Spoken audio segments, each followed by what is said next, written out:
Hi guys, ഇത് രാമേശ്വരം ടെമ്പിളിൻ്റെ ഒരു video ആണ് കേട്ടോ.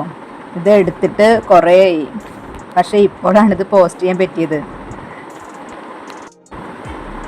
ഞങ്ങളെല്ലാവരും കൂടി കാറിലാണ് കേട്ടോ ഈ യാത്ര പുറപ്പെട്ടത്. മധുര മീനാക്ഷി ക്ഷേത്രത്തിൽ നിന്നാണ് ഞങ്ങൾ രാമേശ്വരത്തേക്ക് പോകുന്നത്.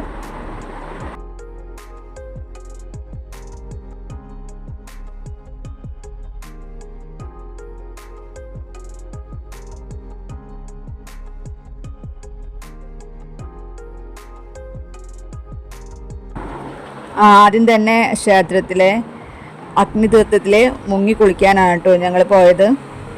ഇവിടെ മുങ്ങിക്കുളിച്ചാൽ പാപങ്ങളൊക്കെ സകല പാപവും തീരും എന്നാണ് വിശ്വാസം. പിന്നെ ഇതുകൂടാതെ പിതൃതർപ്പണം ചെയ്യുന്ന പ്രധാന സ്ഥലവും കൂടിയാണിത്. വിശ്വാസികൾക്ക് പാപമോചനത്തിനായിട്ട് സമുദ്രസ്നാനം നടത്തുന്ന ഭാരതത്തിലെ ഏറ്റവും പ്രധാനപ്പെട്ട ഒന്നാണിവിടം. ഈ കടലിലെ ദമ്പതികൾ ഒരുമിച്ച് മുങ്ങിക്കുളിക്കുന്നത് വളരെ പുണ്യകരമാണെന്ന് വിശ്വസിക്കപ്പെടുന്നുണ്ട്. ഇത് എന്തിനാണെച്ചെങ്കിൽ ദാമ്പത്യ ജീവിതത്തിലെ ഐശ്വര്യവും സമാധാനവും ഉണ്ടാകാനും പാപപരിഹാരം ലഭിക്കാനുമായിട്ടാണ് പലരും ഈ വിശുദ്ധ സ്ഥാനം നടത്തുന്നത്. ഈ രാമേശ്വര ക്ഷേത്രത്തെക്കുറിച്ച് എനിക്കറിയാവുന്നത് ഇന്ത്യയിലെ തന്നെ ഏറ്റവും വിശുദ്ധമായ ശിവക്ഷേത്രങ്ങളിൽ ഒന്നാണിത്. രാമേശ്വരം ടെമ്പിളിൻ്റെ ഐതിഹ്യം എന്തെന്നാൽ, മഹാവിഷ്ണുവിൻ്റെ അവതാരമായ ശ്രീരാമൻ പ്രതിഷ്ഠ നടത്തിയ ശിവക്ഷേത്രമാണ്. ഈ പ്രതിഷ്ഠ നടത്താൻ കാരണം രാവണനും കൂട്ടരെയും ശ്രീരാമൻ വധിച്ചപ്പോൾ പാപത്തിന് പരിഹാരമായിട്ട് മഹർഷിമാർ പറയുകയാണ് ഇവിടെ ശിവലിംഗം പ്രതിഷ്ഠ നടത്തണമെന്നത്. ഇതിനായിട്ട് പ്രതിഷ്ഠയ്ക്ക് ഉചിതമായ ശിവലിംഗം കൊണ്ടുവരാൻ ഹനുമാനെ കൈലാസത്തിലേക്ക് പറഞ്ഞയക്കുകയാണ് ശ്രീരാമൻ. പക്ഷേ മുഹൂർത്ത സമയമായിട്ടും ഹനുമാൻ വരാത്തതിനാൽ സീതാദേവി കടൽ തീരത്തെ മണൽ ഉപയോഗിച്ച് ഒരു ശിവലിംഗം ഉണ്ടാക്കി. അപ്പോൾ തന്നെ ശിവലിംഗമായിട്ട് ഹനുമാൻ മടങ്ങിയെത്തിയ ഹനുമാനെ ഈ കാഴ്ച ദുഃഖിതനാക്കി. ഹനുമാൻ കൊണ്ടുവന്ന ശിവലിംഗം സമീപത്ത് തന്നെ പ്രതിഷ്ഠിക്കുകയാണ് ശ്രീരാമൻ ചെയ്തത്.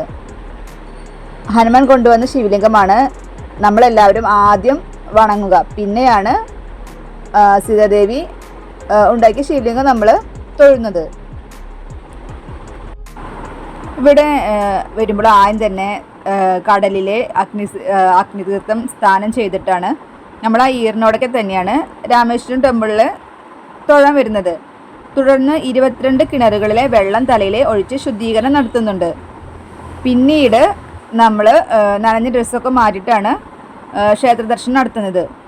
ഈ 22 കിണറുകൾ മനുഷ്യൻ്റെ 22 തരത്തിലുള്ള പാപങ്ങളും ദോഷങ്ങളും അല്ലെങ്കിൽ ജീവിതത്തിലെ വിവിധ ശുദ്ധീകരണ ഘട്ടങ്ങൾ എന്നിവയെ പ്രതിനിധീകരിച്ചിട്ടാണ് കേട്ടോ ഒരു വിശ്വാസമുണ്ട്. ഈ 22 കിണറുകൾക്ക് സംബന്ധിച്ച ഒരു കഥയുണ്ട്. ശ്രീരാമൻ തൻ്റെ അമ്പുകൾ ഉപയോഗിച്ച് വിവിധ പുണ്യ നദികളുടെയും തീർത്ഥങ്ങളുടെയും ജലം ഇവിടെ എത്തിച്ചു എന്നാണ് കേട്ടോ വിശ്വാസം. അതുകൊണ്ടാണ് ഓരോ കിണറിലും വെള്ളത്തിനും വ്യത്യസ്ത രുചിയും സ്വഭാവമുള്ളതായിട്ടാണ് ഇവിടെ കരുതപ്പെടുന്നത്. പിന്നെ തൊഴിലൊക്കെ കഴിഞ്ഞ് ഞങ്ങളവിടെ അടുത്ത് തന്നെ ഫുഡൊക്കെ കഴിച്ച് രാത്രിയാണ് അവിടെ നല്ല രസമാണ് കേട്ടോ കാണാൻ. പിന്നീട് ഞങ്ങൾ അവിടുന്ന് മടങ്ങുകയാണ് ചെയ്തത്.